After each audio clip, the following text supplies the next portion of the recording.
Salam əziz dostlar, xoş gördük, hər vaxtınız xeyir olsun. Deməli, mən bir neçə gün bundan öncə sosial şəbəkələrdə qarşıma bir video çıxdı ki, restoranda, yəni şadlıq evində natəmizlik bizim həmkarlardan biri paylaşım etmişdi bu barədə və bu videonu gördükdə doğrudan da dəhşətə gəldim. Siqaret kötüyündən tutmuş, çox antisanitar bir vəziyyətlə rastlaşdıq.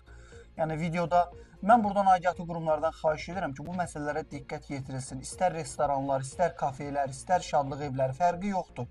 Bunlara qarşı reydlər keçirilsin, araşdırılsın, görək istər Şirvan şəhərində olsun, istər Salyanda, Hacıqabulda və digər ətraf rayonlarda və eləcə də ölkəmizin hər yerində bu məsələlərə diqqət yetirilsin.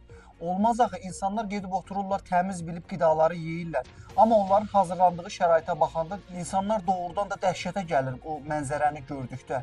Yəni doğrudan da mı bizim yediyimiz qidalar o cür antisanitar vəziyyətdə hazırlanır? Qida standartları pozulur. Elə qidaları hazırlayıb insanlara təqdim etmək özü də məsuliyyətdir. Mən xahiş edirəm Qida Təhlükəsizliyi Agentliyindən ki, bu məsələlərə diqqət yetirsinlər, monitorinqlər keçirsinlər, araşdırsınlar ki, hansı yerlər təmizdir. Bəli, standartlara uyğun yerlərimiz var.